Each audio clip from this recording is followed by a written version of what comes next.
Here we go. Are we ready? You ready? All right, we are ready. Okay. You are unmuted. I'm unmuted. Thank you. So this is Monty Sokup. You've joined the Affordable Housing Advisory Board meeting February 12th through the city of Lawrence, Kansas. We've got a pretty long agenda today, as usual, I think. And we have some new members, so I'm going to take roll, and then we'll get the public comment and those things here in just a minute. So we're going to take roll and establish a quorum. Karen Willie. Present. The timer box is blocking your picture on the screen, so I couldn't see you. Brenda Wall. Present. Chris Berger. Present. Mark Bueller. Stacie Schroeder. Present. Gallal Obeid. Present. Did I say that right? Yes. Gallal? Okay, thank you. Hye-Sung Han. Not here. Sarah Waters. Here. Nicholas Ward.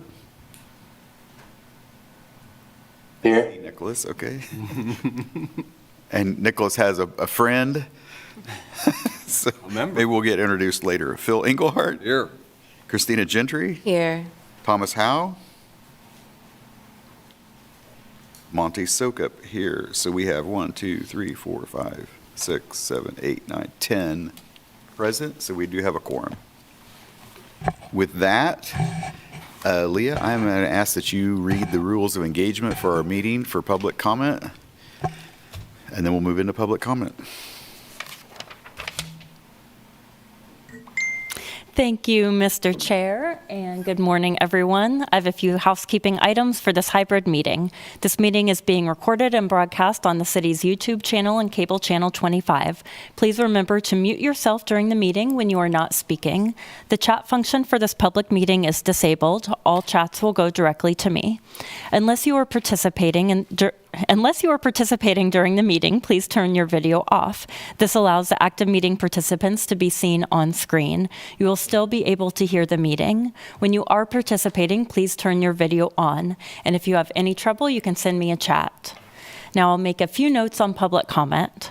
When the chair calls for public comment, individuals attending in person should approach the podium to indicate they wish to speak. The podium can be raised or lowered, and we encourage you to use this feature to ensure your comments are heard. Individuals participating via Zoom should use the raised hand function to indicate they wish to speak. Please leave your virtual hand raised until you are called on. Individuals will be called on in the order they appear on the host meeting screen. Please state your name before speaking. All comments will be limited to 3 minutes. Thank you, and now I'll turn the meeting back over to Mr. Sokup. Thank you, Leah. At this time, we're going to open up for public comment. Anybody in the room like to comment? No one in the room. Anybody online? Okay. Seeing none, we're closing public comment. We're going to move on to item B, approve the minutes from the December 11, 2023 meeting. So I would accept a motion or any comments. Sarah Waters moved to accept the minutes. Second. So we have a motion and a second. Is there any discussion regarding the minutes? Just as an explanation for my vote, I wasn't present for it, so I'm just going to abstain. That's fine. Yeah, and I would say that in the future, if you're a board member and you've reviewed the minutes or watched the video, you don't have to abstain if you were not here, because you could have seen them. I realize you guys are brand new this time. That makes a lot of sense, so just for clarification. So we have a motion and a second. I'm closing discussion, and I will call roll. Karen Willie. Approve. Brenda Wall. Abstain. Chris Berger. Abstain. Stacie Schroeder. Same. Gallal Obeid. Abstain. Sarah Waters. Approve. Nicholas Ward. Approve. Phil Englehart. Approve. Christina Gentry. Approve. Monty Sokup. Approve. Motion passes 6-4, 4 abstentions. Okay, And I think just the abstentions count with the positive. So when something passes, the abstentions just, so it's not like 4 against. no, it's not against, Right. certainly. Okay. Agenda items, we're going to welcome our new advisor members. And I think what I'd like to do is just go around the room for everybody's sake and just explain maybe who you're representing, maybe briefly, so we don't go crazy about how you got involved in this work. And we'll do that, and I will start. So I'm Monte Sokup. I'm representing Justice Matters, and I got involved through Justice Matters 8 years ago, and then subsequently got appointed to this board to be Justice Matters representative. And personally, I find the work incredibly rewarding to do. Probably the most rewarding volunteer work I've ever been involved in. So I'm going to pass it to my left, Sarah Waters. Thank you, Monty. I'm Sarah Waters. I'm the University of Kansas rep. I've been on the board since 2018. My role at KU is I'm the director of student housing. And so the intersection, of course, of students, and then also the interest of our staff, especially, and faculty at KU is pretty important to the affordability of housing in Lawrence. Hi, everyone. My name is Gallal Obeid. I am a representative of the Lawrence Douglas County Housing Authority. I started doing this work as an AmeriCorps 8 years ago while getting my degree at KU, and I've been employed by the Housing Authority since I finished my first service year. Yeah, very excited to be here. Good morning. I'm Christina Gentry. My place in the AHAB is as a person who has received subsidized housing through the voucher program. I've been here for, I want to say, maybe 3 years. And it is very rewarding to be on the receiving end on some of the policies and practices that we are implementing as part of an understanding of how we could really utilize affordable housing on the ground, and to be a person who has received monetary funds to help supplement my housing, to now sit in a position where I could help lead and help determine and help implement conversations to help individuals who are either experiencing houselessness or who are also looking towards creating more policies that can help support our community. All right. Phil, I jump over to you. Phil Engelhardt. This is my second year on the board, city at large rep. I've done a variety of things, but I've been involved in producing attainable and affordable housing for, going on 15 years.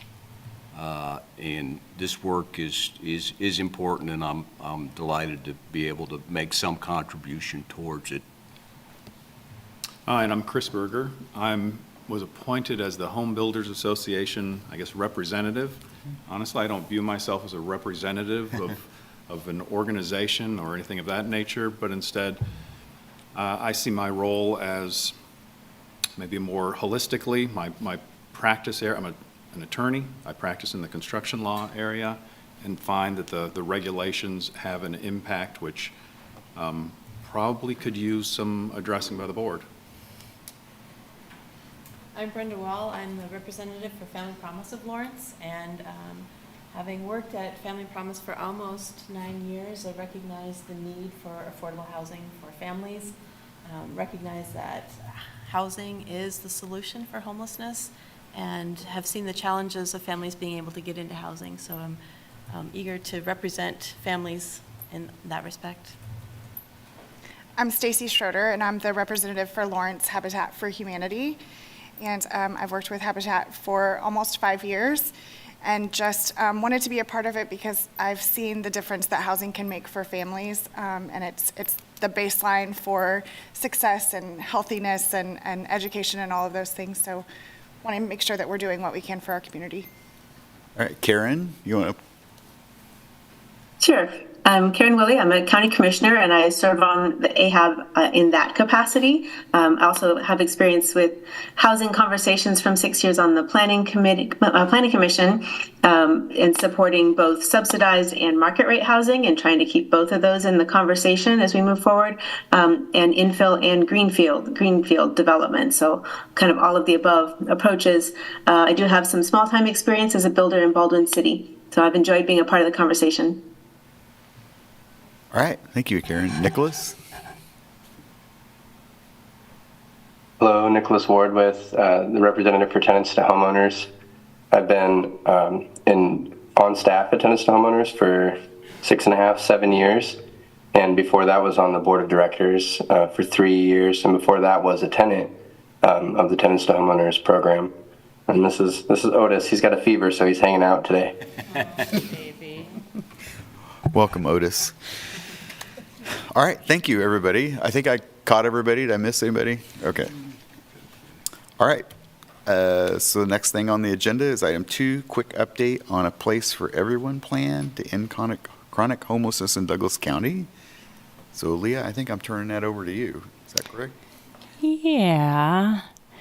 So I should have had the date pulled up, but this is just, Leah Roseland, Affordable Housing Administrator. This is a very quick update, as it says, with the intention of having further discussion at the upcoming AHAB retreat. At the retreat, I will go through all of the strategies, all of the goals in more detail, and the AHAB will have an opportunity to discuss your role in achieving the goals in that plan. But essentially for the update, just wanted to let folks know that the plan is finalized. We presented to the city and county commissions a couple weeks ago. They had an opportunity to hear it. And at this point, we are moving into operationalization of strategies. The other update is that we are becoming a part of, so the community health plan has different areas for social indicators of health and sort of direct health impacts around areas that our community needs improvement on to impact health outcomes. Safe and affordable housing is one of those areas. And so myself, Gallal, and Gabby Sprague, who this board has heard from in the past, are going to be serving as the conveners of the Safe and Affordable Housing plank of the community health plan, which is essentially going to be the same as the Place for Everyone plan to end chronic homelessness. So that's really the update that the city and county commissions heard it. We have finalized the plan. We're moving into action for that plan. And the AHAB will have some direct involvement in achieving certain strategies, which we will discuss more in the retreat. But I'm happy to answer any questions or pull up the plan at the request of the board. I had the opportunity to attend the joint meeting of the commission, and Leah's being very modest. She and Gabby and many others, and Gallal was there, I believe, as well. They were rock stars at that presentation. It was really great, and if you get a chance to watch it, I'm sure you can see it on the city's website. But they were amazing advocates for the work we're doing and the work really the whole city's doing. Thank you, Monty. Any other comments? Look it online? Okay. All right, thank you. Discuss and consider the 2025 Affordable Housing Trust timeline and priorities. So we have a timeline that basically is modeled after last year's timeline or timelines we've done in the past for creating just that sequence of events to get to the funding process.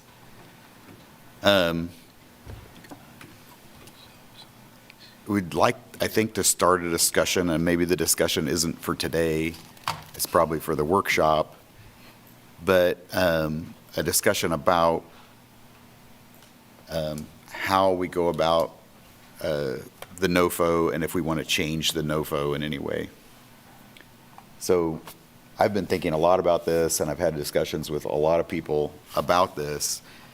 But I think when we started with AHAB and we started with the trust fund, we had the study from 2018, and the problem was so big. We needed so many units and so many houses that we said, look, we're going to go to the market, and we're going to see what the market brings us, and we're going to try to deliver as many houses as we can get. It doesn't matter what sector they're in, what they provide, but we're going to try to get units on the ground and get and people housed. And I think that was fine for the first 4 or 5 years.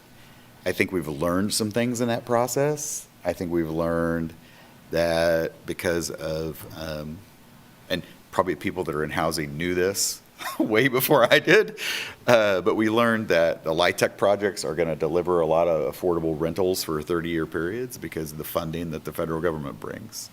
And we can get those projects. And we've been hugely successful at getting those projects at a pace that far outnumbers the pace of the entire state.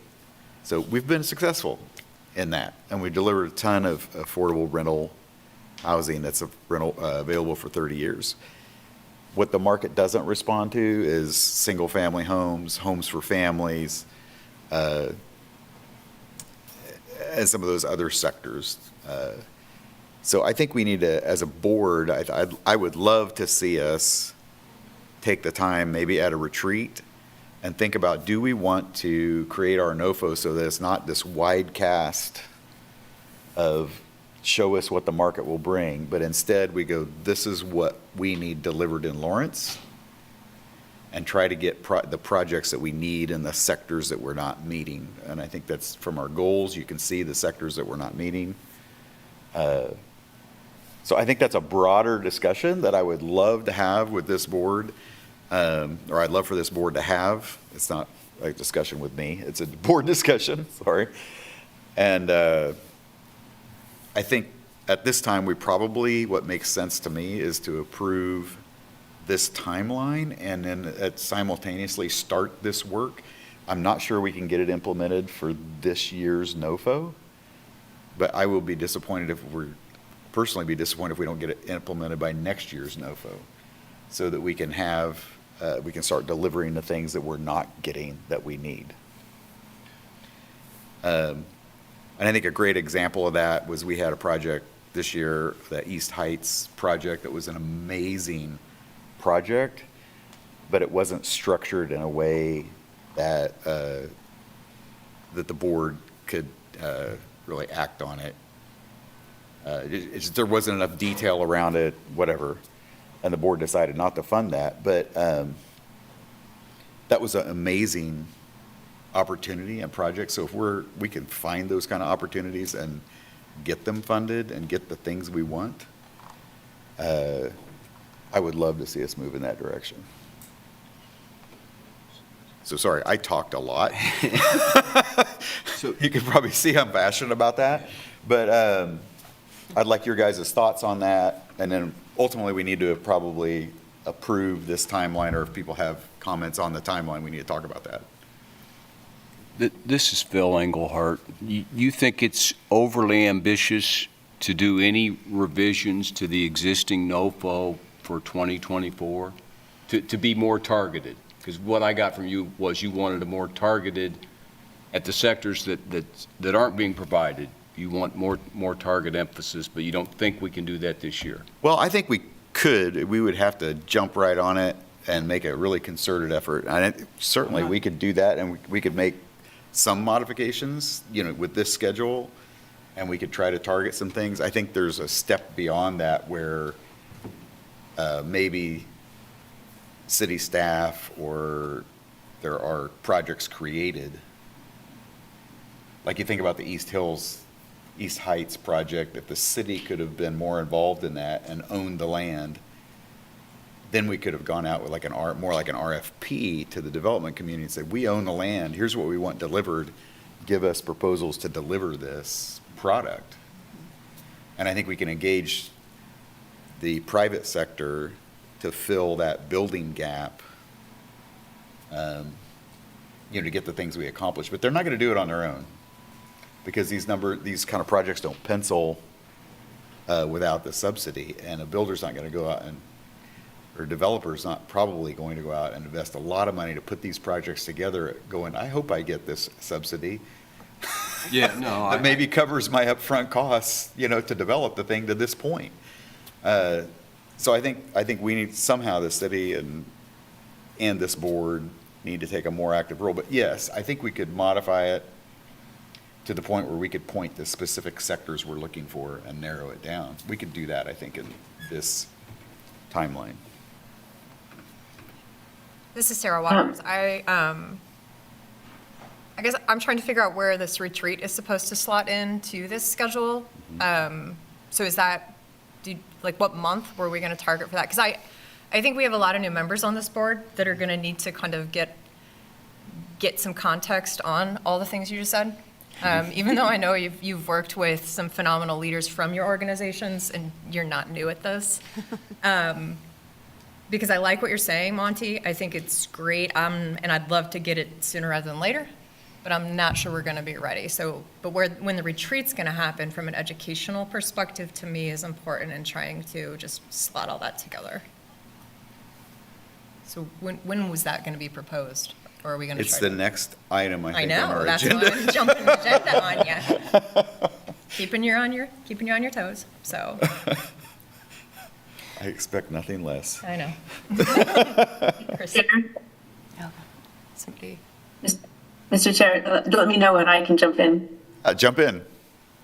Okay, I'm game for all the discussions you're talking about at the retreat. I also would like to see us set a goal of streamlining and simplifying our NOFO. I think it's incredibly clunky. That's something that when we did the process last year, which was the first time I was involved with that, it really kind of weighed on me that what we're asking from folks when they apply. So I'd like to see us also have that as a goal if others agree. I think that's fair. I think it's fair. This is Sarah Waters. I think we've reviewed that document multiple times, and so I'd love to hear what's considered clunky, because as somebody who's reviewed many times, everything on there has been important. So again, I hear what you're saying, Karen, because I know filling it out is the burden, but on review, a lot of what's there is pretty critical to making decisions. And so again, all up for all of that, but I think that we've got to weigh that as well as we move forward. All right. Yeah, and just real quickly, I know that we have 3 months from where the NOFO is public and released until where we accept applications, and I appreciate that 3-month time. I'm curious as to what supports we will get to make sure that the intentional outreach, Monty, that you were speaking of, is supported by the city and the county, the cities more specifically, with the Place for Everyone strategy and all of the things that we have talked about, how this will be moved intentionally to gather those works and those applicants that we really want to support with the applications or with the funding process too. So that would maybe be something that we talk about in more detail about the multi-sector partnerships that we want to make sure know about the opportunities and talk them through that so that we aren't, spreading this net wide and hoping we gather the fish. We are really going after the intentional markets that we want to have.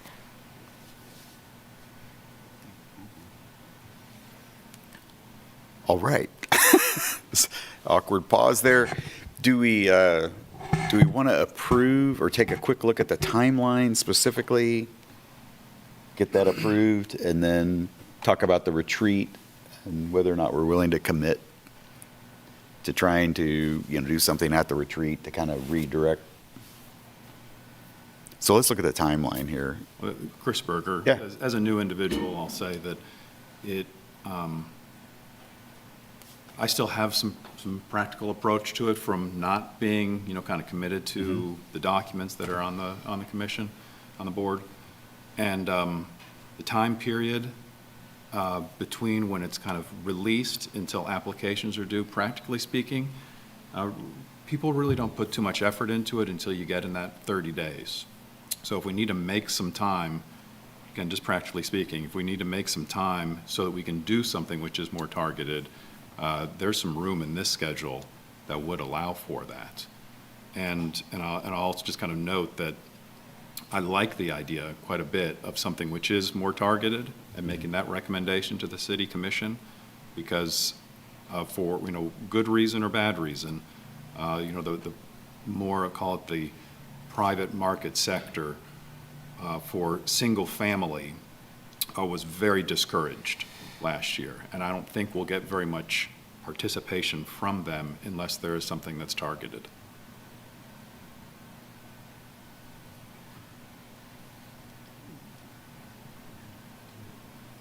Disagree. Okay. Okay, so I would recommend that we don't approve this right now because of some of what Chris just said. There is a little buffer in there still. I mean, unless we need to approve it now, and that we get this retreat scheduled, and then we make a decision there on the timeline. This is Leah Rosen. If I could just offer. Context of why we need to approve this now would be great. So a couple of things. This just gives us a roadmap to make sure that we are staying on course and that we're making progress every month towards getting the NOFO out at the approved deadline. It can be revised at a later date if it's approved today, and then we have the retreat and the board decides to move in a different direction. I might say that there could be differing thoughts about having the couple months for applicants to apply. To me, that is an equity strategy, knowing that specific organizations or groups who may want to apply as first-time applicants will take some targeted outreach meetings, and that those organizations that may need to develop in their capacity will likely also need additional time to think of projects and come up with the application. And as a former grant writer, it takes a long time to write a grant application. So that's some other perspective about having that buffer. I think it can be difficult to just find, unless you are aware ahead of time that a NOFO will be dropping and are already prepared, 30 days can be a tight deadline. But perhaps other grant writers in the room would like to speak to that as well. That's just been my experience. I think it is helpful for making sure that our agendas every month reflect the work that needs to be done working towards a deadline. If the AHAB is interested in, drastically revising it or not releasing a NOFO this summer, then that could be a different story. But if it's anticipated that we'll likely do the same thing, then it just gives us some clear direction of when our deadlines are.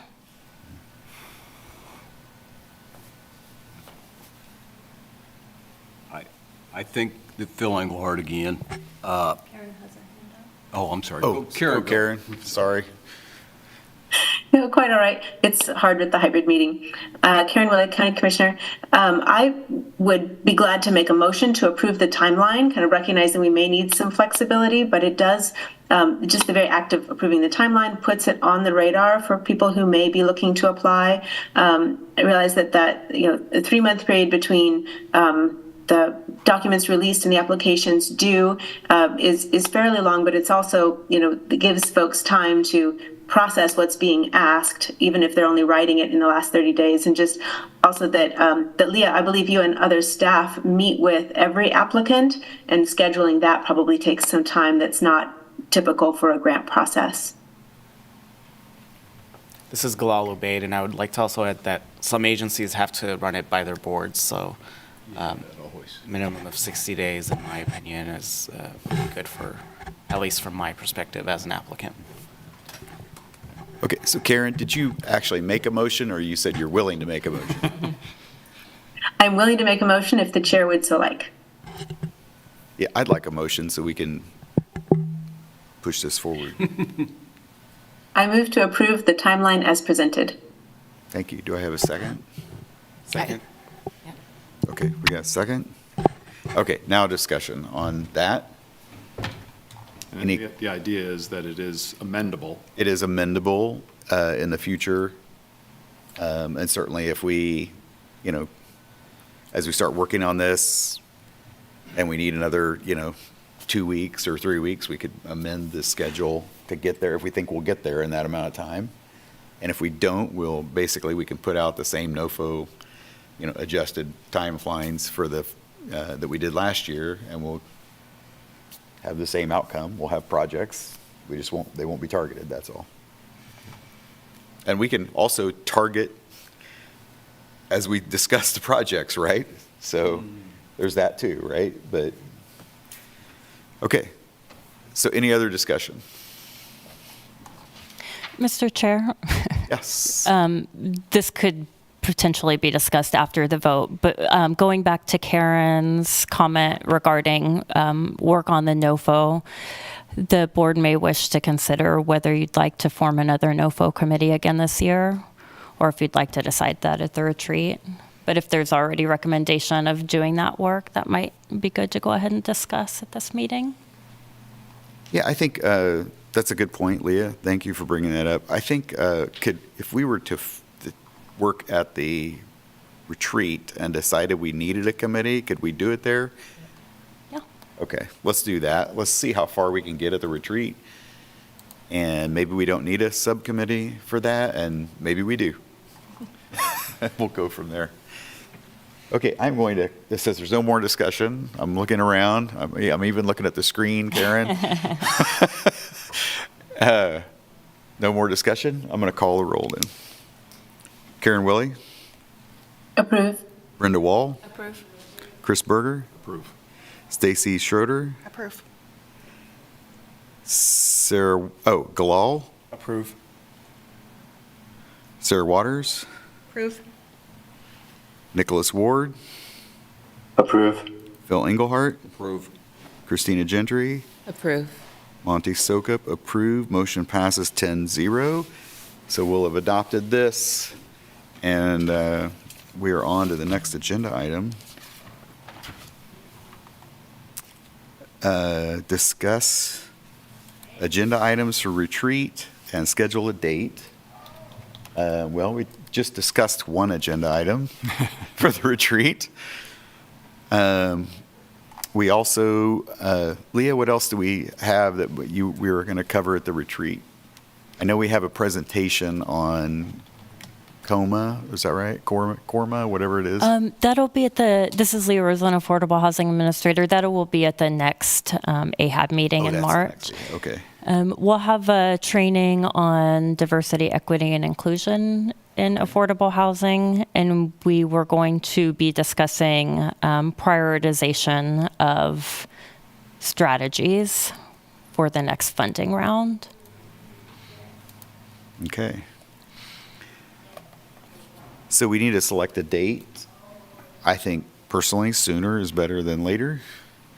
So we don't push it out any further than we have to, and we have time to work on these things that we're trying to get done. So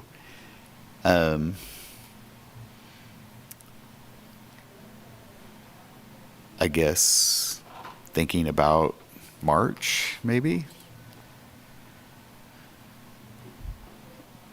I'm trying to remember, Leah, did we come up with some dates that we were thinking? No? Okay. This is Leah Roslin, Affordable Housing Administrator. No, there are a couple of items that for the board to consider. One is the length of time. In the past, we've done a 4-hour retreat. There was a recommendation to do an all-day retreat, and perhaps that would be 6 hours as opposed to 8 hours. But to have a little bit more time together, where we come together in the morning, actually break for lunch and then come back as opposed to having a working lunch, or we could keep it to 4 hours. So that's the first decision. And then the date as well. So if the board would like to have the retreat occur on the same day as a regular meeting and just have that meeting be extended, or if you'd like to look at a different day. And I would suggest late March or April, knowing that time is of the essence, but it will take staff time to get everything together and prepared. And if there are some preferences of the board on the day of the week, the board could either go ahead and look at calendars today and select a date, or if there are preferences for days, I could send out a doodle poll for a final decision. This is Karen Willie again. If we're looking at a good portion of a day, Thursdays and Fridays are the only ones I could swing, and some of those I can more than others. Yeah. Okay, I'm going to throw out a date. Go for it. March the 14th or March the 15th? This is Sarah Waters. That week is KU spring break as well as Lawrence Public Schools. And I would recommend we don't schedule during that week. Sorry, Monty.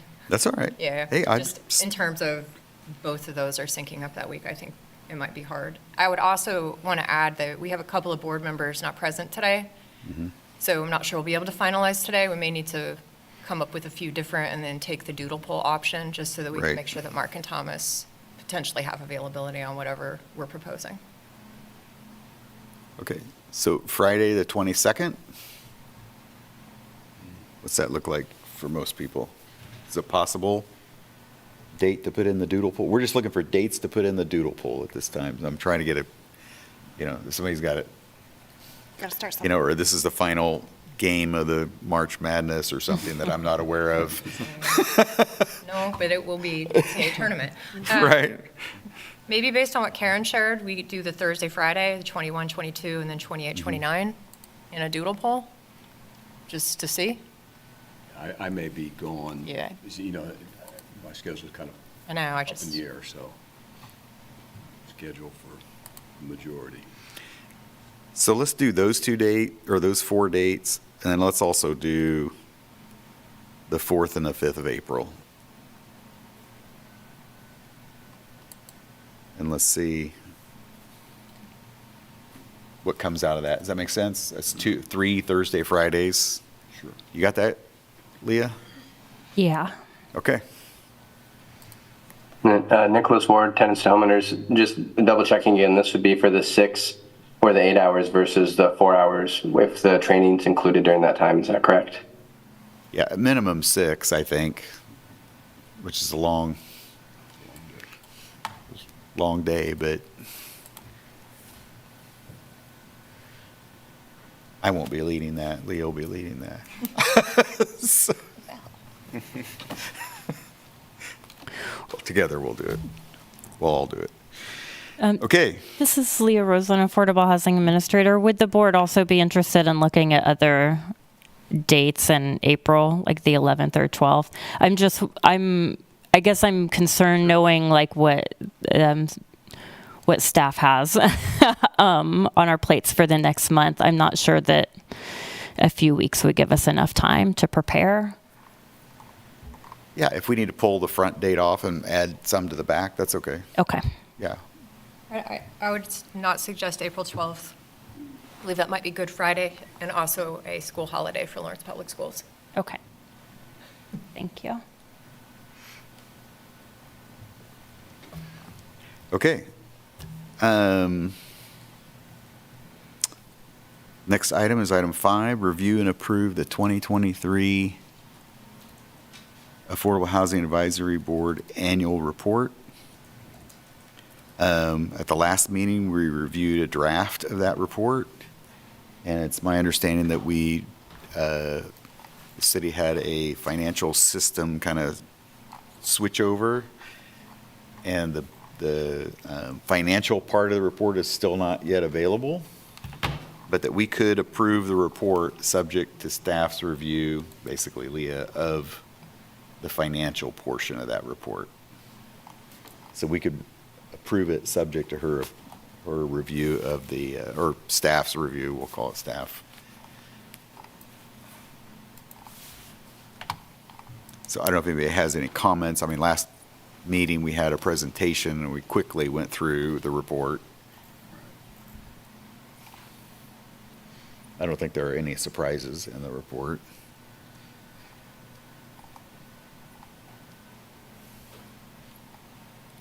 I would accept a motion to approve the report subject to staff approval of the financials, or if there's a consensus of people that don't want to do it that way and we want to put this off a month, we can do that as well. Is that correct, Lee? Monty, I would make a motion to approve subject to staff receiving the updated budget numbers from finance. Second. Okay, we have a motion and a second. Any discussion? All right. Seeing none, I am going to call the roll. I feel like I call the roll a lot. Karen Willie, Approve. Brenda Wall, Approve. Chris Berger, Abstain. Stacie Schroeder, Approve. Gallal Obeid, Abstain. abstain. Sarah Waters, Approve. okay. What did I do here? Hold on. I apparently can't count, so. Nicholas Ward, Approve. Phil Englehart, Approve. Christina Gentry, Approve. Monty Sokup, approved. So motion passes with 8-4, 2 abstentions, none opposed. Mr. Chair, I apologize. Who seconded that motion? Say that again? Phil did. Okay, thank you. I missed the second.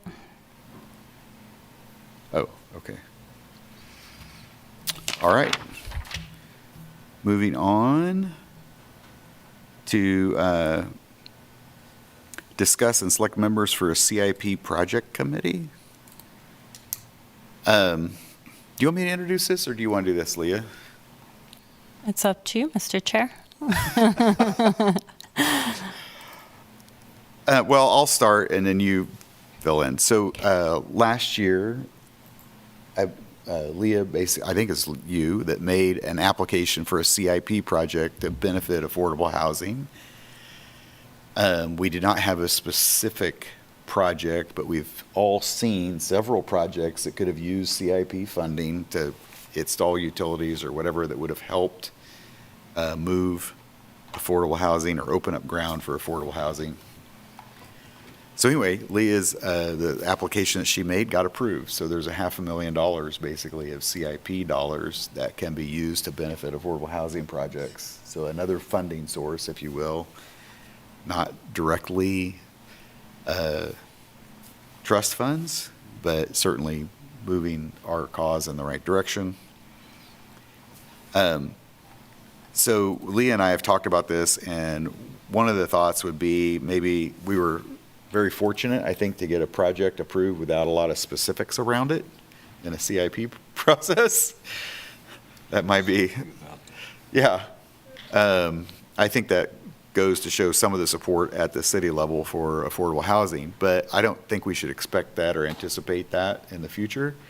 And I think in the future, we'll have to submit actual projects to get funding. So Lee and I thought it might be a good idea to create, instead of trying to have this board do all of that work as a large body, to have 2 or 3 people on this board that have interest in that, expertise in that, and form a small subcommittee to start looking for those kinds of projects and what we could try to make for the next CIP application project process, which is in the spring. So there's a fairly short time frame here. Are we talking about submitting, this is Phil Englehart, are we talking about submitting a CIP project for 2025?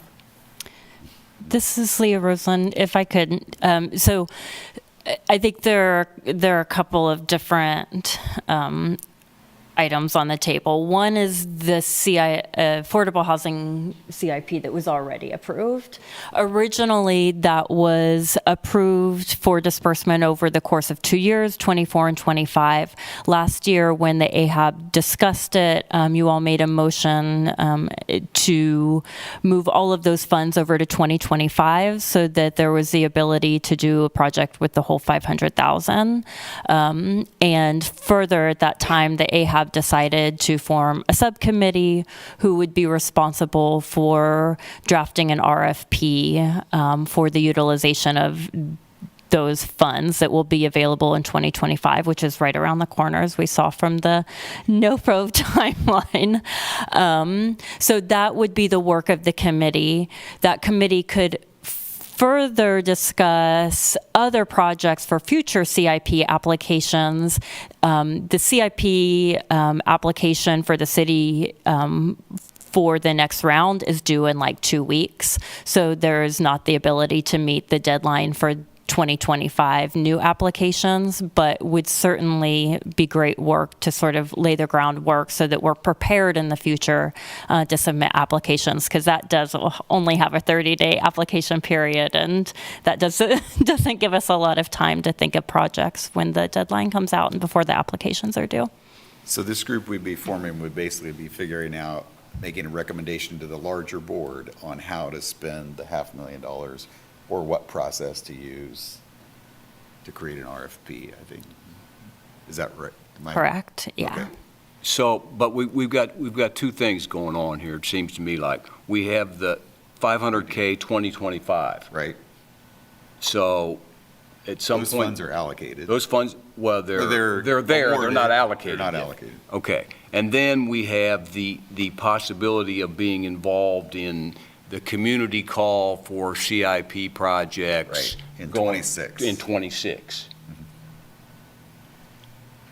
And, Which this committee might go on to try to inform that as well. okay. But Could. but the 2025 piece, what input is AHAB going to make with respect to the plan for allocating those funds? Are we making any? Is that I think part- the committee would work on identifying a project or projects, and then they would bring that back to this committee. The subcommittee Okay. would work on finding a projects. Instead of having the whole committee, Okay. that committee would go out and look for the projects.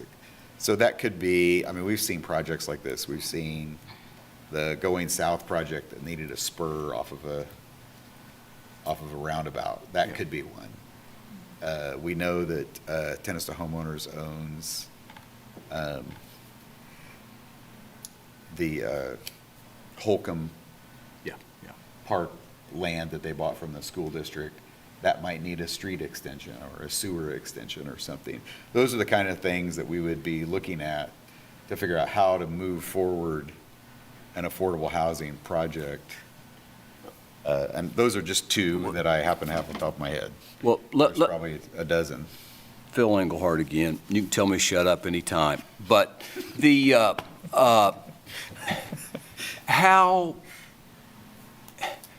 how liberally can we interpret the notion of what constitutes a capital project?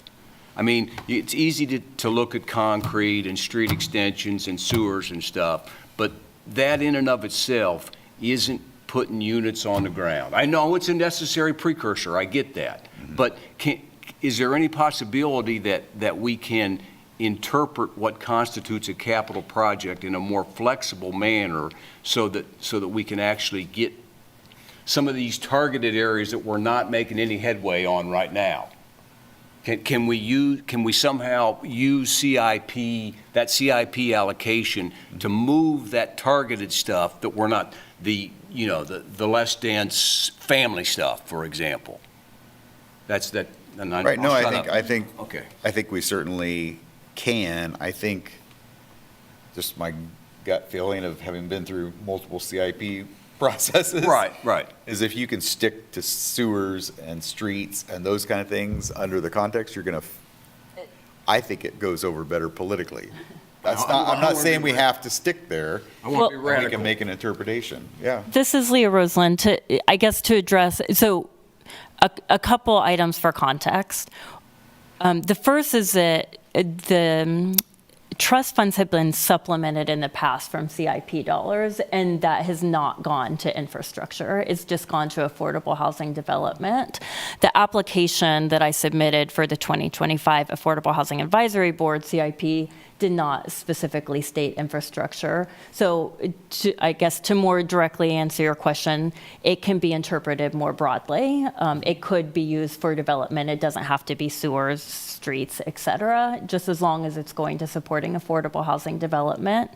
And the AHAB really has two options. One could be to pool those CIP dollars with the sales tax dollars so that there's a larger amount to allocate in the regular round of affordable housing trust funds. And whether that's for a NOFO process or an RFP process, that's one option. The other option is to parse them out, to do whatever with the sales tax dollars, and then to have a separate either RFP or some application process specifically for those CIP dollars. I'll make it real quick. I have a question. At this point in time, I'm against combining the CIP dollars with the, I won't vote for that. Okay. Well, Chris Berger, I mean, our only authority, though, is over the trust fund. Lee should speak to that. The CIP, Affordable Housing Advisory Board CIP dollars have been awarded to the AHAB with the understanding that whatever project that the AHAB decides to do with those CIP dollars will need to go back for final approval by the commission. So it's the same kind of thing. Everything The is AHAB a always makes a recommendation to the commission, whether it's for the trust funds or the CIP. Yeah. And I appreciate that. But again, sometimes as a new person, I kind of like to take advantage of the fact that I'm new and I don't know anything. And so one of those things that I do know is we have certain authority that we're granted as an advisory board, and it's limited to the trust fund. So if we historically may have made recommendations outside the trust fund, that's something. In this as I said, CIP dollars have been added to the trust fund to under the AHAB's authority to provide recommendations for the allocation of, and it'll be similar for this CIP. The City Commission already approved the AHAB making a recommendation for a CIP project to for affordable housing development. Ultimately, I mean, on more than one, maybe I can't say that. On at least one occasion, the city has taken our recommendation and altered it. The city commission will make a recommendation, and they actually have the authority to actually award the funds. We're just making a recommendation, and they have Correct. altered our recommendations. So I kind of look at it that way. If they tell us it's ours to recommend, we'll recommend. I don't know. So I had one question on the CIP. If we identified, well, let's just say a sewer project, and I have nothing in mind. If we identified a sewer project, could we ask the city to actually execute through the city's contracting process a sewer project for a city sewer? Instead of allocating those, we essentially award that back to MSO to award a project. Is that a possible mechanism? This is Leah Roseland, Affordable Housing Administrator. I think that would we don't have the authority to dictate work to other departments. We could make the recommendation. That would be what we'd be doing. Okay. Okay, thank you. All right. Are there people interested in serving on the CIP subcommittee?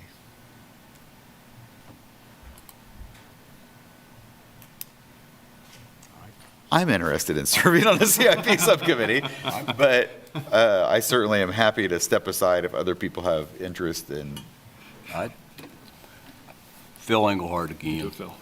Yeah, I mean, I have a fair understanding of the basics of CIP and think that I might be able to contribute something that'd be of value. Might not like the result, but, you know. So I would be interested in serving if it's okay. But if somebody else wants to do it, that's fine too.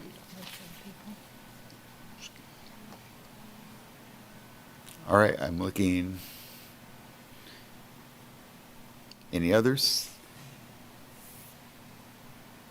Okay, so right now it looks like Phil and I have self-nominated ourselves. Do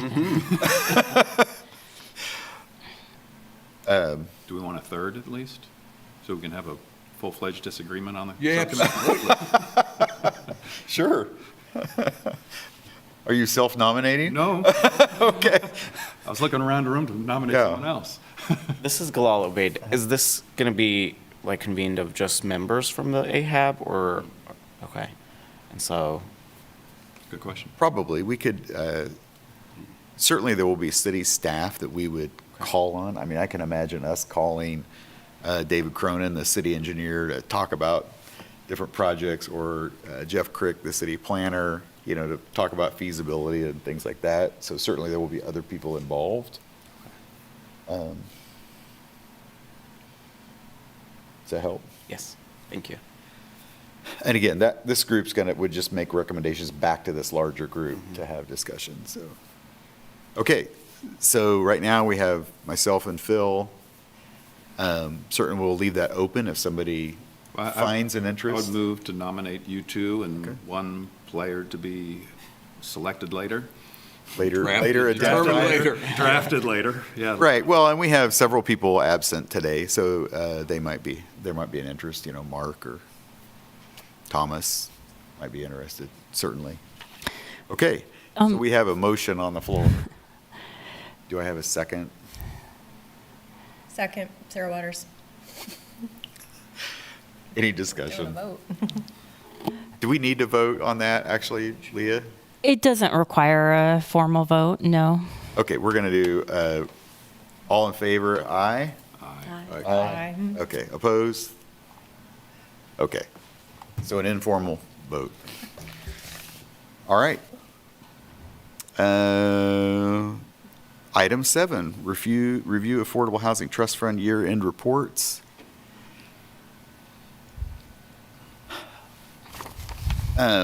Hopefully everybody had a chance to read through these, at least skim them. Are there any comments? I have a couple comments, but I'm going to let other people comment first. And yeah, Phil Englehart. I'm still unclear on the New Hampshire Lofts project. How many units are, I mean, I read through the report, and there's either 49 units, or there's 54 units, or there's 55 units.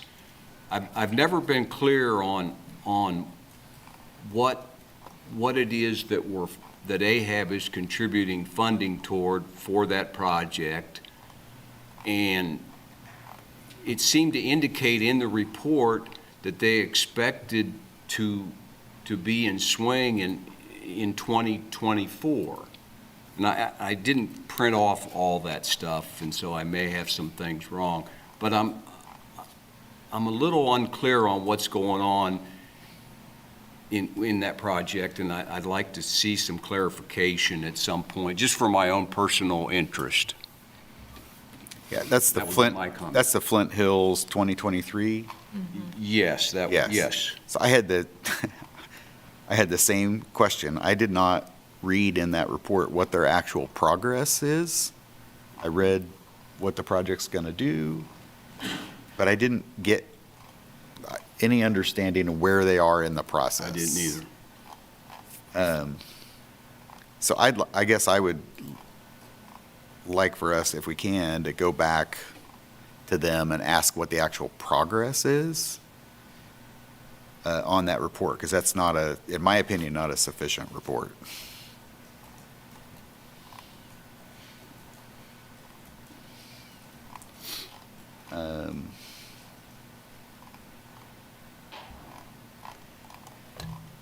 I did have a chance to visit the Harper 7 project when they had an open house. I didn't go there, but I went by it the other day. Yeah, I went to the open house. It was really a fabulous little site.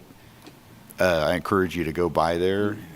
I can't remember if that was 2 or 3 lots that were combined, and we're getting 7 houses on that, 7 single-family houses. One was a rehab, and then there's 6 new on a little spur street. I'll call it a spur, not even, hardly a cul-de-sac even. Really neat little development. So, Yeah, it has some, my wife and I went by it the other day, and it bears some, at least superficial resemblance to the cottage court notion that is part of the Land Development Code revision. And so, yeah, I mean, go by it and look at it. I mean, I didn't get to see inside, but it looks great. I mean, it really does. yeah. They did a nice renovation of the older house, and Yeah. yeah, and they were the new ones are under construction. So,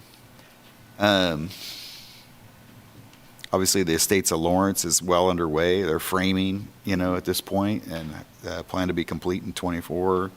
That's really nice. The DCCA project hasn't started yet, and I struggle a little bit on that one.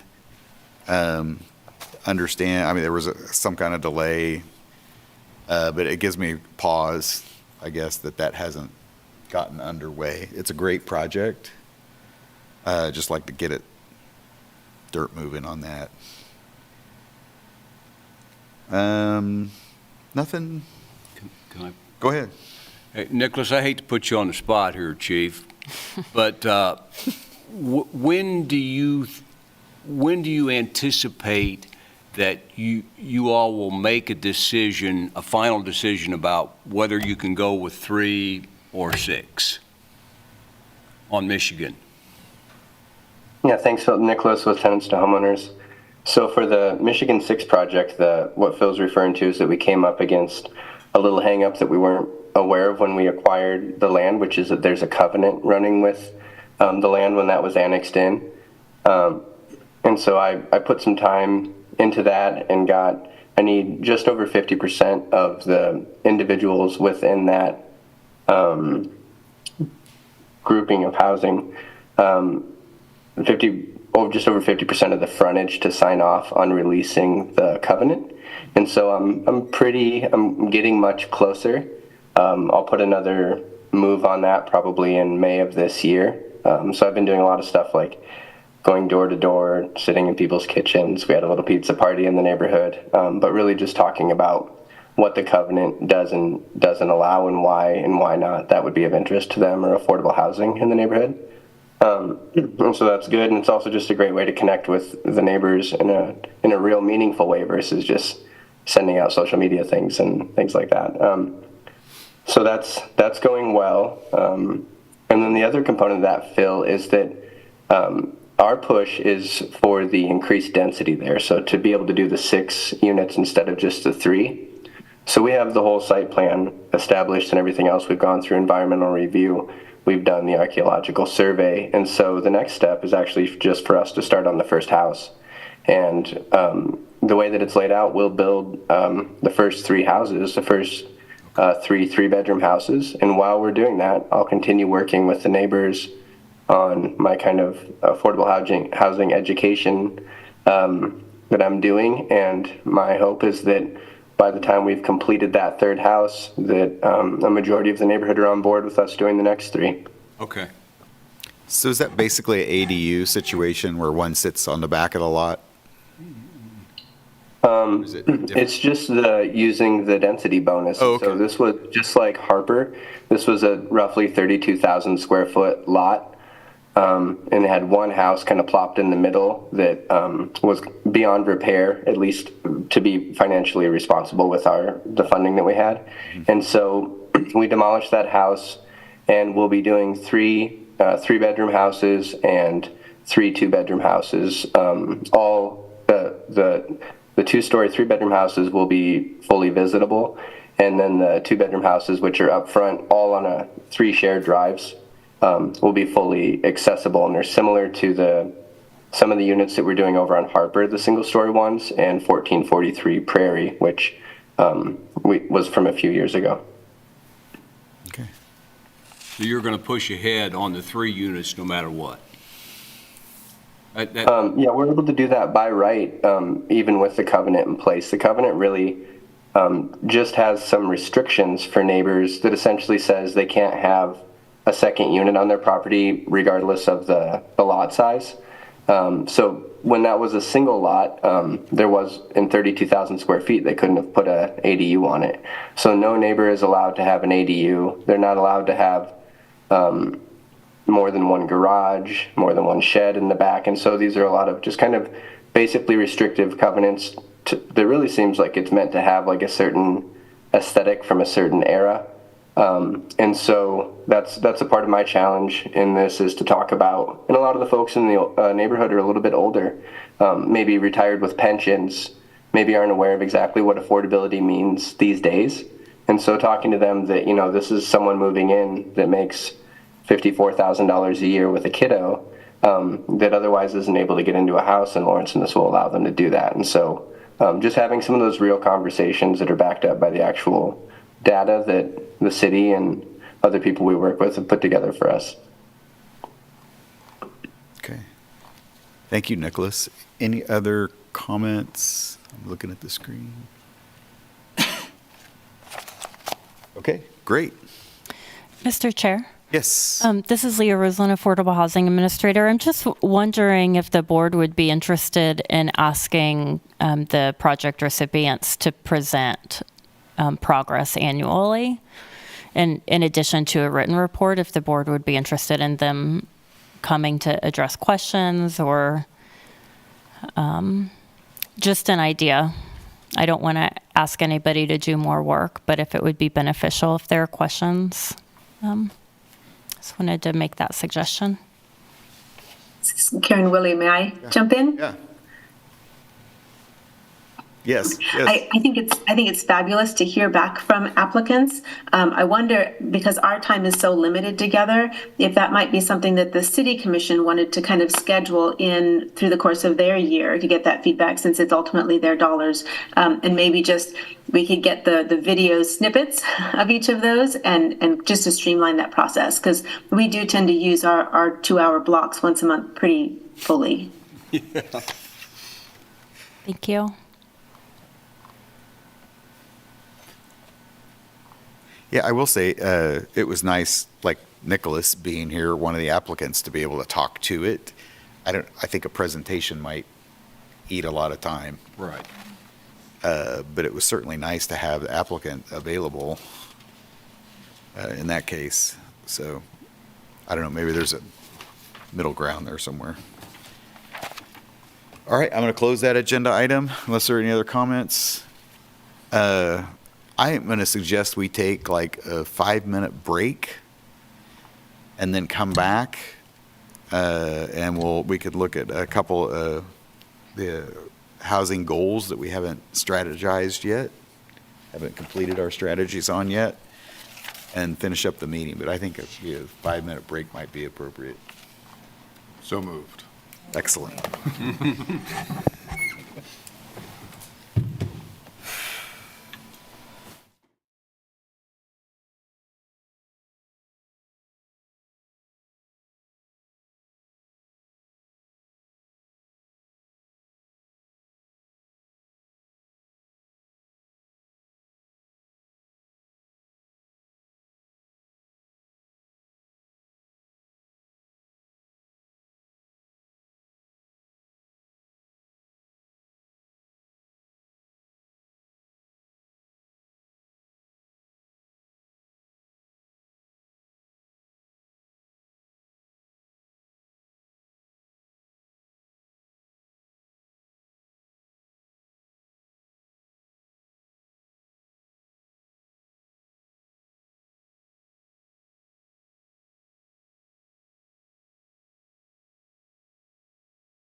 Second notice.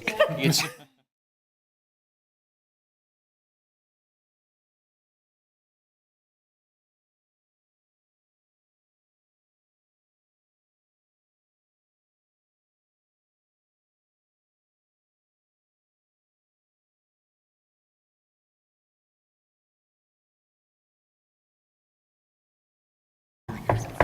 well, give me two more seconds. Okay. Person comes in.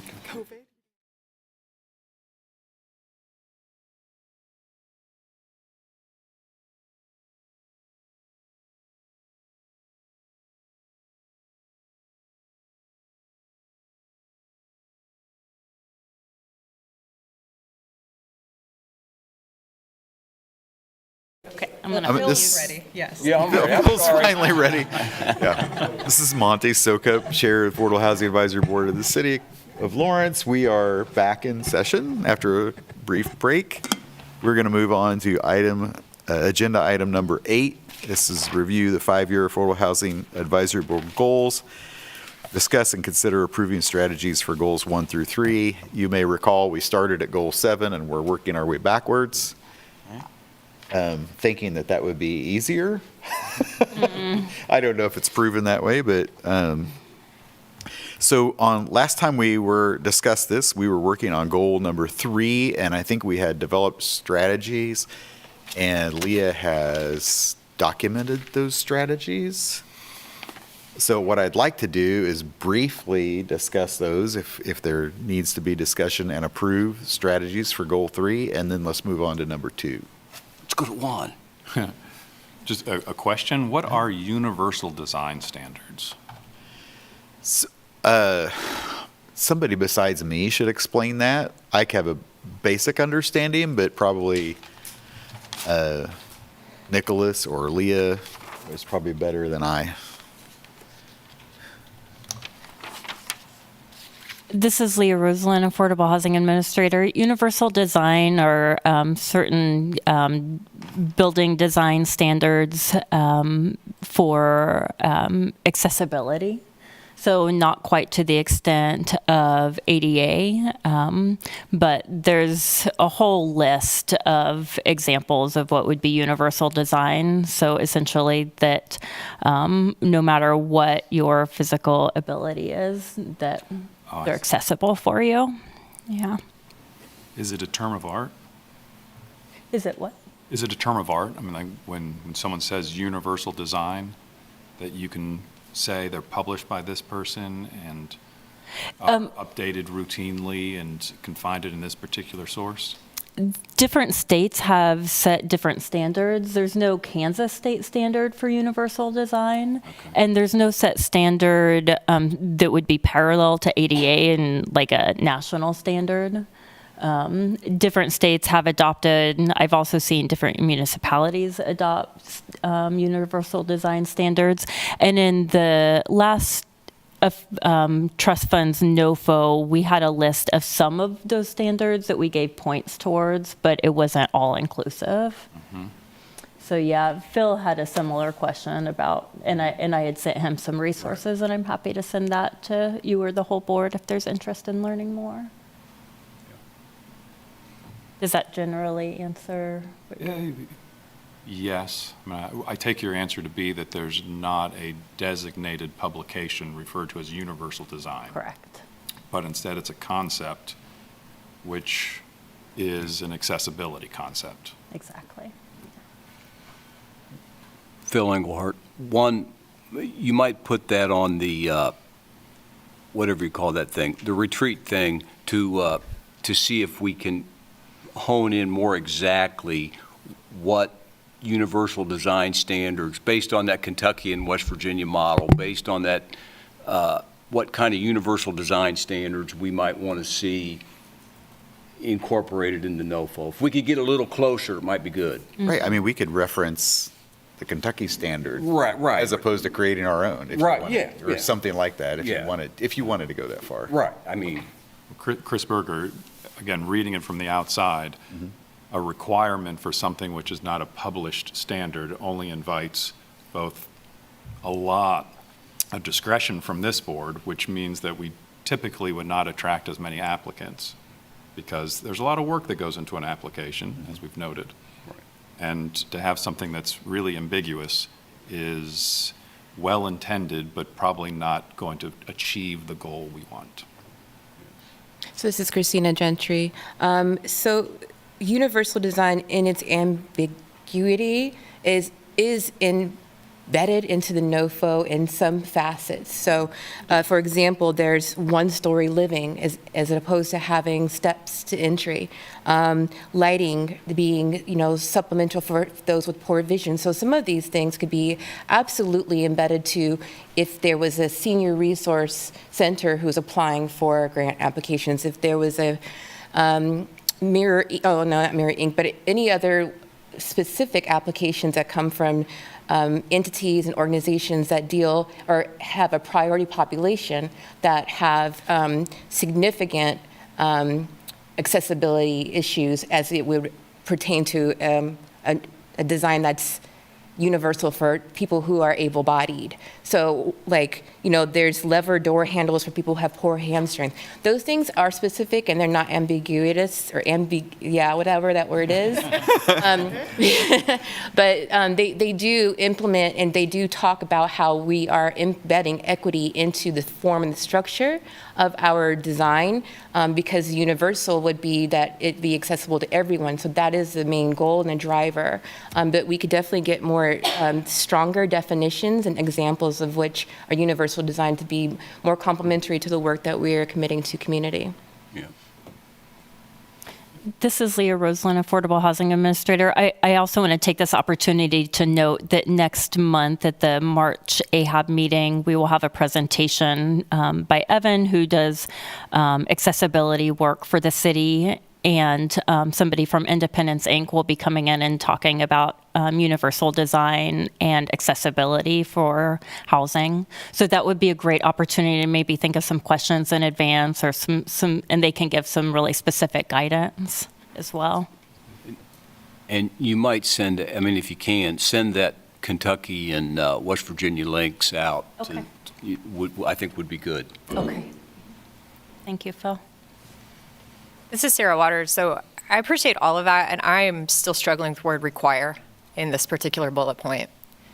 So until we arrive at a consensus around what this means, I feel like it should not say require, because I know when we spoke about this before, I brought up some concerns about what can be considered universal design at times, and it's not practical for some other people. And I get it works for a lot, and it's an access piece, and strike me down right now because I don't like speaking like this, but it concerns me because some things do cost more when you get into different aspects. So can we change that word? Where is the required? Maybe require all new units supported with AHAB funds to incorporate universal design standards for accessibility. It must be different than my sheet. Oh, okay. I have the old sheet. Okay, yeah, no, I just. Okay. Require all. Well, maybe the real hang-up is in all. Because, and I'm not opposed to striking out the require, I'm good with that. But the way that West Virginia and Kentucky did it was to say a percentage had to meet this. Yeah, until we can arrive around what that really means, because universal design often means that you don't have upper kitchen cabinets. Okay, yeah. And I think it's problematic not to have upper kitchen cabinets sometimes when we're dealing with small space. And I get it that a lot of folks can't reach that, but it changes the layout. It could be 36-inch doorways always. And again, I get it in terms of somebody whose mother used a wheelchair. And yet, I'm not sure you always need a 36-inch doorway all the time. So that's why I'd like to not have it say require all. Okay, yeah, I understand your logic. Until we can come to some consensus about what that means in the Lawrence, Kansas standard instead of talking about Kentucky and West Virginia here. This is Gallal, Obeid. I think that if we're going to make a strategy and make intentional work towards addressing this goal, maybe require is not the word, and it's prioritize and kind of just really be intentional about, supporting work or adding to the NOFA like points that are, I know that already exists, but being very specific and giving the applicants, I think if we hear from the presenters, Leah, you said Independence Inc. is coming through. If they already have something that developers or applicants can like look to be like, okay, these are ways we're meeting this prioritization. These are things we're adopting. And maybe we can adopt all, because universal design, it sounds like there's many aspects to it that you can, in this space, it's more functional to do no steps. And while in this space, it's gonna have to be a 2-floor unit in order for it to be a 4-bedroom household. So I think prioritization and doing points to that still allows us to be very intentional when we're allocating funds. And Chris Berger, and you know, as applicable, because I mean, I'm seeing there's a really good intention to be fully accessible for everyone, anytime, everywhere. But that has a significant impact on the cost of constructing it. And so there's some gives and some takes, and I know there may be a feeling that we're a little, or that there is available funding always there. But I mean, if we can stretch it further, then that might be better for the community. But I would generally agree, the idea of why not let the people who are making the applications present to us and say, hey, we think this is really a good use of the funds and a good way to hit the market, and allow for, you know, if 5 people come in with 5 units and then someone else comes in with 20 units, we can make the decision. So would we be in agreement to say prioritize new units supported with affordable housing trust funds to incorporate? Is that strong enough? I think that might be too strong, because it still is considering that our expectation would be that we would expect every unit. I don't expect every unit. I wouldn't. But if you're an applicant and you read that, you would. I think this is Gallal Obeid, I think it pushes an applicant to think more about what they're presenting. So if they really want those points, if they think they are serving and getting more points in another area, and they think they can make a case for, while we didn't hit this area, we want to say, yes, we agree, everything should be accessible, but because of this project, this is what we're aiming for, and that's why we're not tackling on this. And I think that every project can still make some effort, maybe not too strong. I think there are many projects can make an effort to be more accessible, and it sounds like, while without knowing a lot about universal design standards, like full in detail, it sounds like there's many aspects to it that they can touch on and not necessarily take on everything that's maybe too expensive or may not meet that project itself. I think this is also something that, as long as we're like meeting or headed towards meeting that goal and redirecting efforts, so we talked earlier about possibly focusing NOFOs, like having a more of a targeted effect. If we're seeing that we're not like making any kind of progress in terms of attaining accessible units, maybe that's one year where we're like, actually, this is where we need to head, and we need to be very intentional about doing this because we've committed to this goal. My 2 cents. I think we could use the word incentivize in this, similar to bullet point 3, potentially, just in terms of acknowledging it is important and giving more points through the scoring process. Oh, wow. Yeah, what is the difference between the second and the third bullet point? ADA's got Once more. ADA is, Right. there's a term of art. Yeah. Yeah. I mean, There's there's a code. there's a code behind document. ADA, yeah. Correct, correct. But when, again, as an applicant, you read it and you see it, well, then there is a meaning to the second one, which is outside of ADA.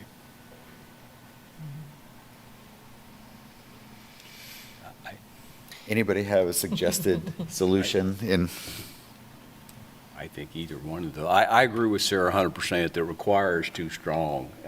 How you want to, allow more flexibility in there, you know, you all, I'll go with anything you all think is good.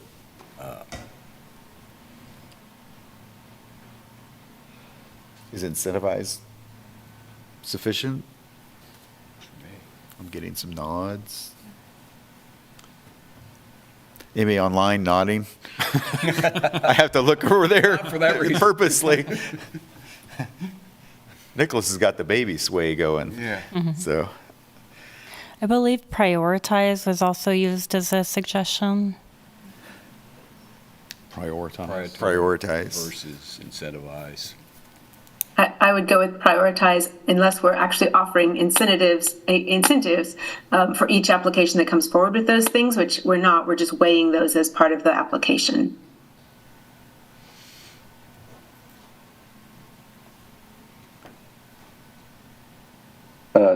This is Nicholas with Tenants to Homeowners.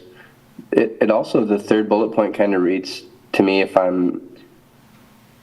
it potentially reads to me like that you're developing a main unit and that you're allowing for accessibility or like future development of never mind, scratch that.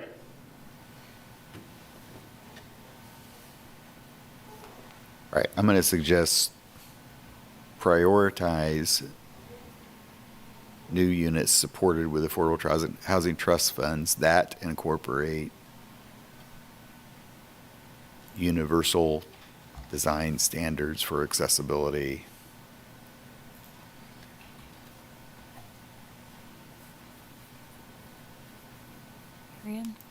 I think we'll leave it at that. I think you could add something like in a certain percentage or in some units. I don't know that you need, is that implied enough for an applicant to look at this? And know that if I'm building 48 units and I do this in 12 units, that is meeting this? Or does it mean 100% of the units? I think to me, that's the deciding. And that, again, I'm not going to beat it up, but that's where those state standards come into play, because that's what they're saying is, if you're putting in 48 units, a certain percentage of them have to meet universal design, whether it's 10% or 20% or whatever the number is.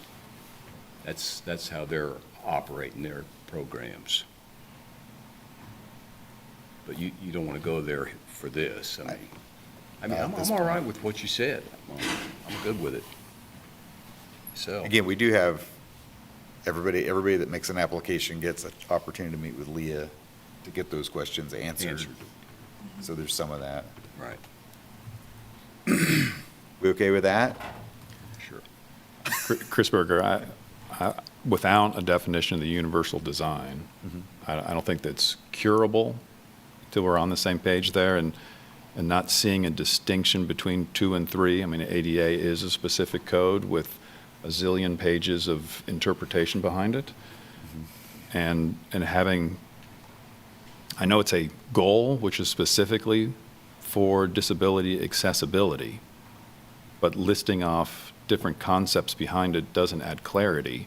It only adds confusion to an applicant, in my opinion.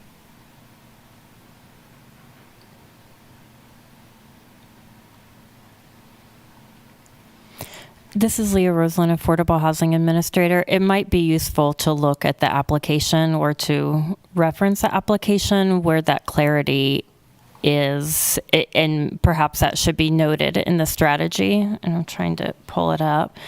But it's like a checkbox on the application. There's a list of different universal design components, I will call them, and the applicants check off which ones would be incorporated, and then they get points for each of those. So perhaps the clarity or specificity that you're speaking to is in the application, and that could just be tied together.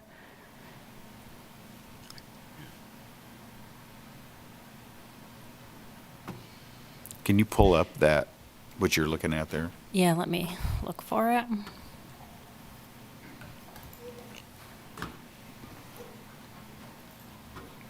I know it's fewer words, Chris Berger, I know it's fewer words, but I mean, why don't we simply say, we strongly encourage that units are made accessible for all individuals with disability, accessibility, whatever our proper terminology is. And, as you present as appropriate for your project. I mean, that seems to catch it all and allows for it not to be I'll call it an unfunded mandate of everything must be. Right. And it seems pretty simple. Mr. Chair? Karen Willie, County Commissioner. I would suggest possibly adding the language at the end of that point to say as listed, as specific issues listed in the application, or something that refers to the checklist, so that it's not some unknown what is universal design, whose definition is it, but it's just those 3 or 4 things, or that number that Leah has put up, number of things that we're talking about.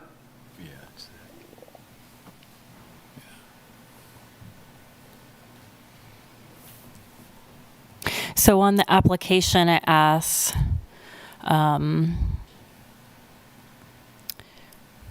will the project incorporate elements of universal design or allow for accessibility, yes or no? If yes, the percentage of units for each that are ADA fully accessible or that incorporate universal design, and then which elements of universal design.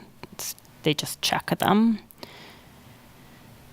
And given the amount of extra points for this category, it would be a stretch to consider it a mandate, because although they do get extra points, it would not tip the scale in one direction or the other necessarily. But I could bring up that matrix for the specificity if there's interest. Nicholas Ward with Tenants to Homeowners. Real quick question. Leah, if we have these outlined already as boxes to check the specific considerations for universal design, would we also, without a ton of extra research at this point, be able to just put those into like a single document that's hyperlinked to that language when someone's going through? So that way, to Chris's point, that they would be able to click on that and see the 18 things that are actually considered specifically in our considerations of universal design at this point in time. Yeah, this is Leah Roseland, absolutely. And that's something, if the committee works on the NOFO, that might be a good project for them to select which components. And then just circle back to the point about the scoring. So it's like tiered based on the percentage of units. They get a certain number of points, but for universal design, it's an extra 5 points if more than 50% of the units utilize any one of these universal design standards. So a max of 5 points for incorporating one out of a total score of 100.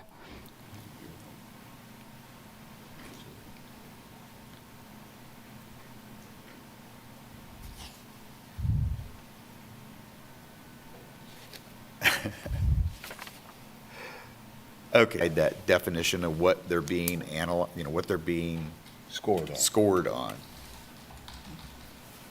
Sounds good to me. Does that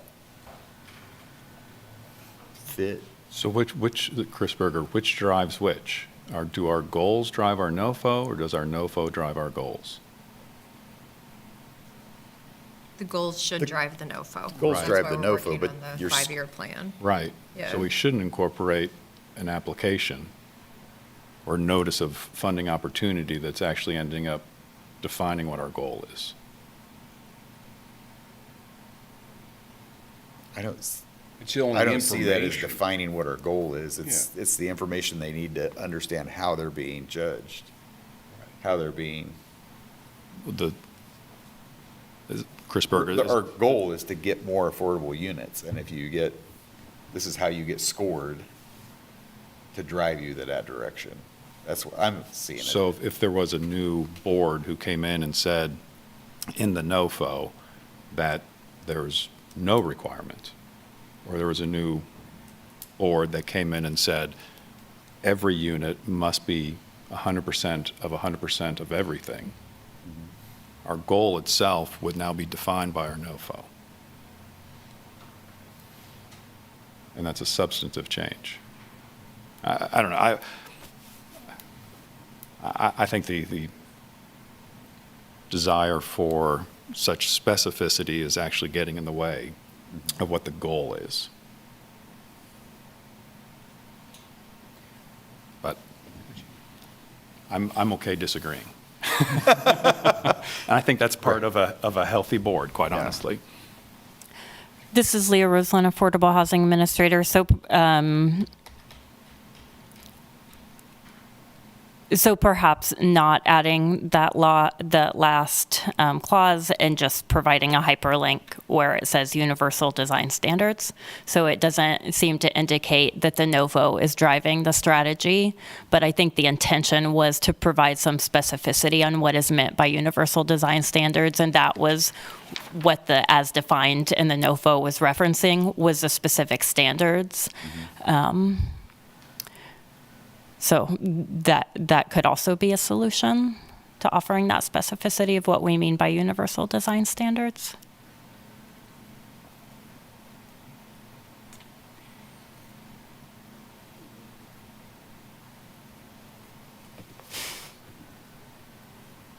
This is Gallal Obeid. I agree. I don't think the NOFO needs to be referenced in the goal. And because if it does get changed in 2 years, hopefully the board is utilizing the strategies that are already in place to create the NOFO. So I think the hyperlink to give definition to what we're prioritizing or incentivizing or is going to be more, is going to offer more for applicants and ourselves when we're reviewing the applicants. So maybe we change the word standards to concepts. And then we're not referencing a standard, you're referencing the intent. I don't know. Trying to get us to a place we can stop working on this, but with a reasonable solution. When, Stacie Schroeder, as an applicant, seeing the word prioritize over like strongly encouraged, or like that's going to weight how much the emphasis into that too. So strongly encouraged might be something that I'm like, well, they're encouraging it, but they're not prioritizing this. That language, I like that word prioritize. It makes it seem a little bit more weighted than encouraged.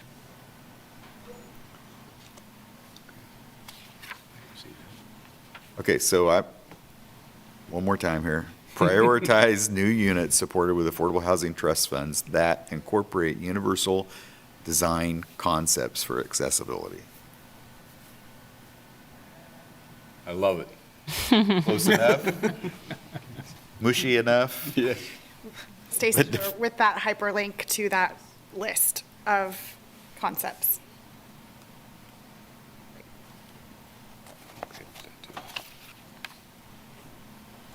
I thought we were working away from the hyperlink.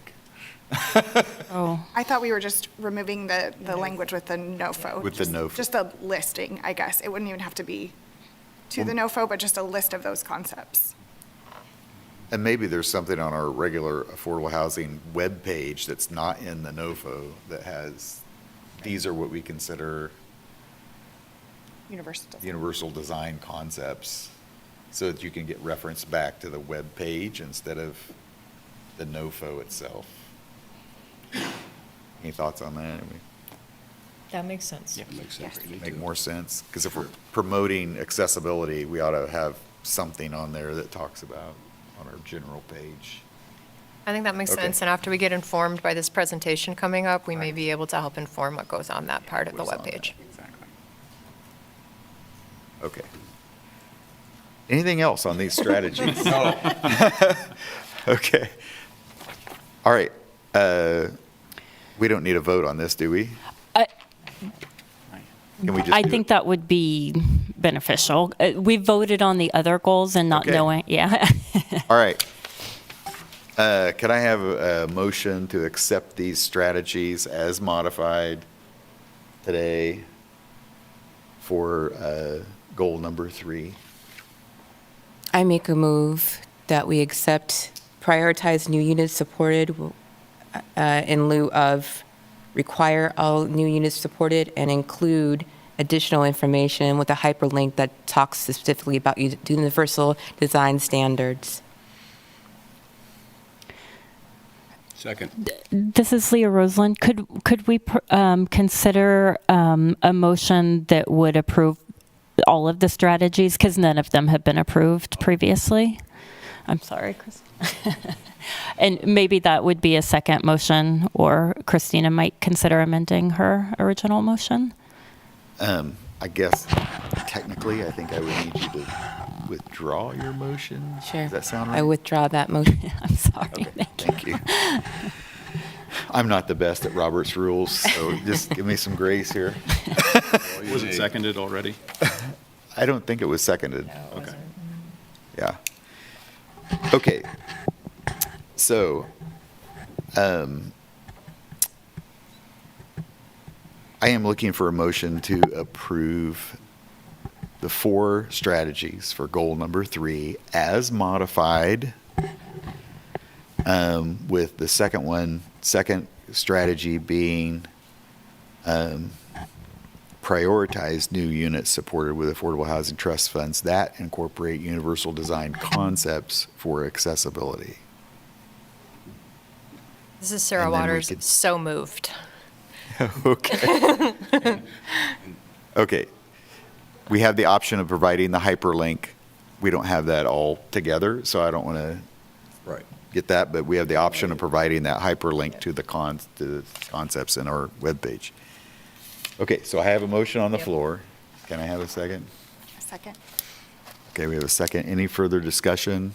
For discussion purposes, just to explain my upcoming nay vote, and that is simply that I think the increase, the title to the section is probably sufficient in and of itself, and that the inclusion of multiple references sometimes to non-sourced standards, while well-intended, will result, I think, more confusion for applicants, and therefore, and potentially even greater ultimate expenses and the reduction of available affordable units. Okay. So noted. Any other discussion? Okay, I'm going to call the roll. Karen Willie, Well, I agree with Chris's points too. I'll go ahead and vote in favor. Brenda Wall, In favor? Chris, Nay. Stacie, In favor? Gallal, In favor? Sarah, Yes. Nicholas, Yes. Phil, Yes. Christina, I approve. Monty, approve. Motion passes 9-4, 1 against.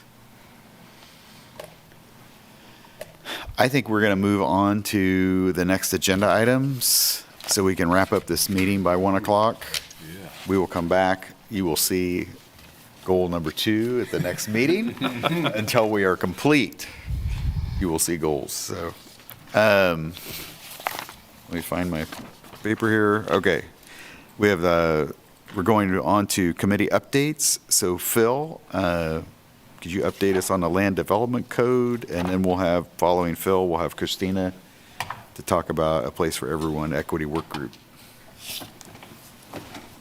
We don't have enough time for an update.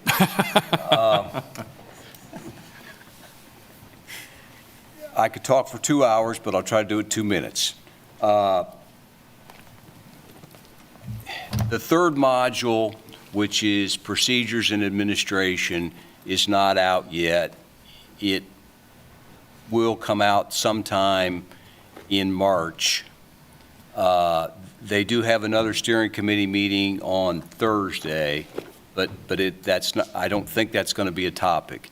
In terms of where the land development code is right now with respect to Big A affordable housing, I would say just a couple of things. One, that the contractors, city staff, and various community interests are moving the train in the direction that nationally people are using to try to get over the housing crisis that virtually every community faces. And the treatments, involve greater density, alternative housing forms, reduced parking requirements, being used everywhere as the approach to combating the housing crisis. Briefly, higher density forms, duplex, triplex, quadplex, permitted by right across a much larger geographic domain within the city. I mean, that's the most fundamental takeaway. The kind of housing forms that they're throwing out, cottage courts, tiny home villages, small lot development, 2 units on a single lot, all of these things are out there in the mix. I'm not sure exactly how they got there, but they're out there. And they can potentially aid, income qualified housing, I mean, they have some potential. I mean, many of the more difficult problems of finance and so forth and so on are way out in left field and aren't there. But broader permitting by right of a much wider array of housing forms. There are many parts of the thing that I still, like the congregate living thing, I still don't have a clue what they're doing. I mean, and I've sat in all these meetings, I've read this stuff a dozen times, I still don't understand it. So maybe it'll become clear. We'll find out. I mean, when the Module 3 comes in, maybe it'll shed some clarity with respect to affordable housing. We'll see. I mean, that's, in a nutshell, that's what I'd say about it. Mr. Chair? Thank you. Yeah. This is Leah Roslin, Affordable Housing Administrator. Just to tack on an additional point that the Land Development Code AHAB Subcommittee is meeting this Wednesday if any additional or new members are interested in joining that group. And what we'll be looking at is discussing specific recommendations for code-based incentives for big A affordable housing. Most of the code now speaks to reducing housing price through the ability to just build more housing. So market-based strategies, and has very little about big A subsidized affordable housing and how we will incentivize or prioritize producing more big A affordable housing. So that's what the group is going to be focusing on Wednesday, if anybody's interested in joining. What time is that? That is at 1 o'clock. And if anybody's interested, I can send more details. Would you like more? Yeah. Yes, please. Will you send that out to the board, just the information about that, so everybody can have it? Absolutely. Thank you. All right, Christina? All right. Unless there's other Okay. questions. Thank you, Phil. I know that has been a brutal March. At times it seems that way, so we'll see. All right. Sure, and I'll be quick. This is Christina Gentry, and I myself and a few, Erica Zimmerman, who's no longer with us in this body, is also working towards one of the other groups that are part of the equity work group. So the equity work group has been divided into 2 subcommittees. One works lived experiences, and the other is restorative housing practices work group. And so this work group is really just jumping off in a space that is talking about meeting frequency. And so a little bit of context about this group. This group is going to be, I think, facilitated mostly by Erica Zimmerman, who works with Habitat. Yeah, I'm so sorry. I get those mixed up. Tenants and homeowners, and then there's the other one. Oh, what a Monday. But I apologize, but Eric Zimmerman has been influential on this board, but is still working in the space of restorative housing practices and reparations policies. So in that space, this also collides with and collaborates with the Place for Everyone as a city strategic plan. This restorative housing work group will be meeting, let me get the email up, February 21st. And then this work group will also be working with myself and Erica to create an agenda and a plan of action for the group. Within this work group, there's a Google Drive including several documents and examples from other communities, taking other examples for communities that are similar to ours that are working on or have achieved already program in restorative housing and or reparations. And so we're also going to be reviewing the City of Lawrence's lived experience and compensation policy. So it's a combination of all the work that we have continued to push forward in the community health plan. It also works in alignment with AHAB's goal number 6, which is to increase racial equity in housing. So we look towards strategies and policies and things that we can embed into our goal number 6. Because if I look at goal number 6 as it stands now, a lot of this wording is provide, recognize, support, and we want to get more to an action-based requiem where we are moving towards strategies that implement, prioritize some of the words that we were talking about earlier in our other strategies or other goal. So more on that to come, and I'll report back, maybe not next meeting because, well, we'll see. But I'll have more information to share for sure. Okay. Can you share the information with Leah on that meeting so it can go out to other people if they're interested? I mean, you could. Oh, meetings are absolutely. open, right? Absolutely, and I believe Leah is in that email thread as well Okay. as our Director of Equity and Inclusion. So a lot of good people doing good work in that space, but Leah could also be sharing that out. Okay, thank you. Any new business? This is Chris Berger, not a piece of new business, but I do have one little pet that I project. It always has driven me crazy when I go to a city commission meeting. So I'm not sure about county commission meetings, but when you read the memorandums, it always says fiscal impact. And that fiscal impact is always inward facing.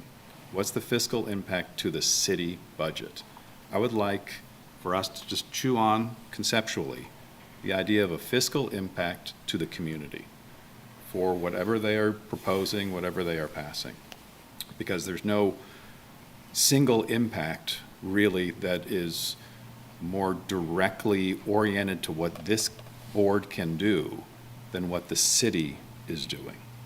So we can't really we can do nothing about the cost of lumber, but we 100% can have commentary within our authority to the city with regard to the fiscal impact of their decisions upon the people who are residing in Lawrence. So I'm not asking for any action or motion about that. I just throw that out there as, like I say, just one of those things that has always driven me a little crazy. And thank you. You all smiled and they didn't yell at me. I appreciate it. No. It is, part of the About fiscal impact. yeah, part of the importance about having new people engaged. It always brings us new perspectives on this board, which is important because we are representing the community. So it's good. I appreciate it. All right. Any other new business? Comments for the good? Okay. I am going to let you read the upcoming calendar for upcoming meetings. And with that, we are adjourned with Thank you. 2 minutes 2 left. minutes left. Which is no small feat. That's true. Some months. Thank you, everybody.